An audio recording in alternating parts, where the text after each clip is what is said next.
This is Dave Flexon here for Seconds Out. Delighted to be joined by former world champion and now #1 contender at bantamweight, Paul Butler. How you doing, mate? I'm good, Dan. How are you? I'm very good. I'm hoping your January is going better than your December, which I don't think worked out exactly as you would have hoped after kind of missing most of the festive season to get ready for a world title fight with John Riel Casimero, which was called off at very short notice out in Dubai. Just tell us kind of the story behind that and how fight week kind of progressed. Yeah, so obviously I arrived the Friday before, so I arrived 8 days before the fight. He arrived on the Monday, I think. He arrived on the Monday. He was £7 over. We had to do check weighs as soon as we got there with the WBO. £7, to be fair, wasn't too much. I thought on the Monday, not too bad. People weight cut, do you know what I mean? Water cut. So I thought that's not too bad. At that time, I'd just trained and I was £4 over, so I was quite happy with that. So I flew over it. I'd done my last run in the UK on the Friday morning. I was £3 over, flew over there, ate what I wanted, drink what I wanted on the plane, got over, trained. On the Saturday, I had the check weight with WBO. I was £4 over. I was happy. So he arrived. He was £7 over. So all week, everyone's saying to me, he's not going to make weight. He won't make weight. And I was like, he will. I was the only one, honestly, in Dubai saying he'll make weight. Yeah. Everyone was like, no chance, he won't. And to be fair to him, you could see he was trying, because every single day, Dan, he was in that gym at least twice a day, sweatsuit on, sweatband wrapped around his stomach, over the sweatsuit, shades on, hat on, and he was just running at least twice a day of what we've seen. I didn't see him eat while his team were in the restaurant with us. We were all in the same restaurant.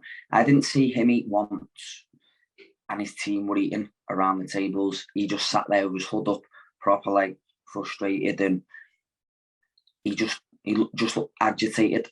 And that's what it's like when you're cutting weight. All week, everyone was saying he's not going to make weight. I was the only one saying he was. So I made weight on the Friday night, went to bed fine. There's a knock on my door at about 7:30 in the morning saying he's out, he's in hospital. And it was my dad. I said, wow, what's going on? Like, I said, so my dad goes, he'll be stripped on. I said, he won't. They won't strip him. They won't strip him because he's not got to the scales. And that's what happened. He didn't get to the scales. There's no ruling in the WBO to say if he doesn't go to the scales. So he went to the hospital. I can't remember what his illness was, but his illness was down to what he'd done in that week of trying to kill the weight and trying to take the weight off. That's why he was ill, because he had a WBO doctor go and see him when he was in the room as well. And they said, this is down to dehydration of you putting your body through too much stress. So from there, we had like Becco then, but the WBO wouldn't put the title on the line, and I stuck to my guns from the word get-go. There's no world title on the line. I'm not fighting. It felt like I was just going to end up fighting like Becco for my #1 spot. So it was a win-win for him. He was getting a payday and a chance to take my #1 spot. What was I fighting for? A payday. I know the interim title was on the line, but eventually he didn't get stripped anyway.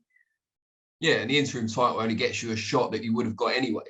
Which they got anyway, because we sat down with the WBO that day and they said, no matter the outcome here, you are #1 and you've got to be next in line. So that's where we are now. We're just waiting for a date. While it was obviously crap for you, do you have some sympathy with him, because you'd seen him around and you struggled when you were down at Superfly? Yeah. You've struggled with weight yourself. No, I do, Dan. Like I've come home and people are like, oh, he didn't want the fight anyway. No, he did. He was trying, and I've told everyone that I listen, he was trying to make weight. He wanted to fight. He never went to hospital until gone 1 o'clock in the morning. I believe he was still trying to make weight at 1 o'clock in the morning and then fell ill. So he was trying, and I do sympathise with him, because I've been in that situation before where people have slated me all over the internet for failing weight, especially against Rodriguez. Came off Twitter for like 2-3 years because of it, just because people were slating me, but they don't see what I go through. I got done for it eventually, but I sat in a sauna for like 3.5 hours, in and out, in and out. And people don't see what you go through as a fighter. You miss meals, you're getting up proper early to try and go and make the run. And it's hard work, so I do sympathise in him not making weight, and I do understand what he went through. Do you think he'll stay at the weight and you'll end up challenging him, or do you think it'll be a vacant title shot and he'll move up? I think he'll stay at the weight. I think he will stay. I honestly think he'll stay at the weight. I don't think he believes there's any money in the super bantamweights. I think he's all about that, and that's all he talks about. Is he wants the big ones, and he is looking past me, because I do believe that he was just thinking, I'll make weight, I'll beat Butler, and then I'll go for a new weight, I'll go for a Donaire, and all he ever talks about is how much money am I going to get for the Donaire fight. Wow. So you were there on fight week, you saw him going through all this. What was your reasoning for thinking he was still going to make the weight? Why were you convinced? Is it because you'd done similar in the past? I just thought, he's a world champion, he's going to want to keep his title, he's a professional, and partly because I wanted to fight myself. And I was saying he will make weight. I was just reassuring myself that he'll make weight. I've still got to be professional in what I do here, because everyone was saying, oh, he won't make weight. So I didn't want to like go and have something to eat, loads of fluid in me, and then go, oh, I'll make weight anyway myself, and kill myself to make the weight. So I had to stay professional and tell myself he was going to make weight. But honestly, I was the only one in Dubai saying he was going to make weight. Now, the last we saw reported on it was that Pro Bellum, who promoted or were going to promote the fight, were still going to. They had 15 days to say a new date and venue, but we haven't heard much since. What's the situation with that now? Yeah, I know that. I think that ended last Friday, I think. We spoke to them on the Wednesday before. They were in talks about a new date, but I haven't heard anything back yet, and that was a week ago. So I don't know whether we'll hear something this week and they'll be in talks, or they're trying to figure out a date and a venue. I don't know yet. I'm in limbo. But the WBO have guaranteed your mandatory position is secure. Yeah. The WBO, I sat down with them at the table on the morning of the fight when it was meant to happen on the Saturday morning, and they said, you're guaranteed to be fighting next for the world title. Well, that's something, I suppose. Yeah. What do you make of Casimero? You know, weight making difficulties aside, as a fighter, how do you assess him? Yeah, he's a good fighter. He carries very good power, as we've all seen. Can be quite ragged in like trying to set his shots up. Like he'll take like 2 steps out, he'll come back in, he'll try and launch a big. He works in tiny little spells to like try and get you out of there, like bam, bam, bam, bam, bam. But they're all big. They're not like bam, bam, bam, bam, and then a big one. They're like big. So he's trying to take you out with every single shot. And we'd worked on that quite a lot. I fancied the fight big time. I've never been so confident in my life. I just fancied, and then obviously the confidence grew as he arrived in Dubai. Watching him make weight, watching him struggle, watching him not eat. So I did fancy the job big time. Obviously, I knew for a fact it was a case that he was coming there to try and smash me within 2, 3, 4 rounds. And I knew for a fact that we got through them, they were the danger rounds for me. If we got through them, it was all systems go, and it was time to take over. How have you kind of evolved and developed as a fighter since you've been working with Joe? Massively. Honestly, everything Joe does is to the point. He makes me sit there, he makes me watch. Even a certain shot, he'll say, just watch him throw that, and then rewind, watch it again, and we'll sit there for ages, and he'll make me study. That's made me become a better coach myself, because I train the amateurs as well. Cool. So obviously being around Joe has helped me as a coach, and it's actually helped me game as well. Obviously, me being a coach has helped my game, because obviously the kids look at me the way I throw a certain shot, so I try and make everything nice and correct, and I think Joe spotted that as well. How do you manage to balance coaching the kids at the amateur club with your own career? Obviously, I train in the morning. I train in the morning with Joe. and then our classes start at 4:30 on a Monday, Wednesday, Friday. So on them Monday, Wednesday, Fridays, I'll either do me run literally just before the gym hours start, get a shower in the gym, and then I'll train. Or if I've had an hard one in the gym, I'll train during the senior class, because there's enough hands on deck in our gym. We've got enough coaches.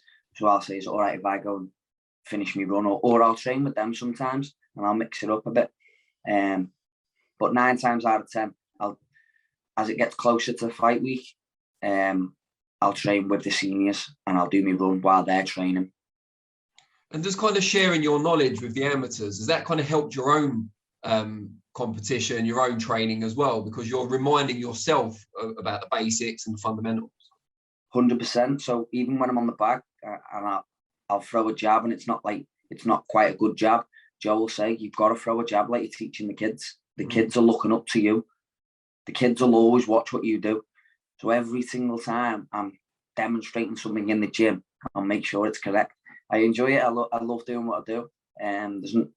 I've been in their shoes before. I've been an amateur trying to make it to where I've been. And there's no better feeling than taking a kid to a championships and watching their arm get raised and that smile on the face. Nothing beats that for me. Oh, brilliant. And after everything that happened in Dubai, did you manage to kind of enjoy Christmas? I suppose you could eat a little bit at least. Yeah. I piled the weight on over Christmas. Not too bad. I've since Boxing Day, I've been back in. I've been ticking over. I'm still fairly fit.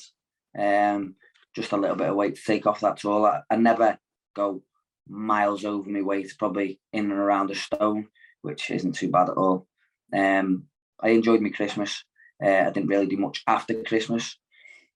I'd say I enjoyed before Christmas, to be fair to you, because everyone in our family, one of my sister's kids had COVID, my girlfriend had COVID, so the families couldn't meet up at Christmas. So we were all like in our houses, do you know what I mean? So it was a bit, Christmas Day wasn't great, but before Christmas was good, yeah. Have you managed to avoid it? Everyone else has had it, Mate, you're fine. Can't catch it. I keep saying to everyone I'm immune to it. Like, my girlfriend's so had it elusive. twice. My girlfriend's had it twice. I've never caught it off her. It's mad.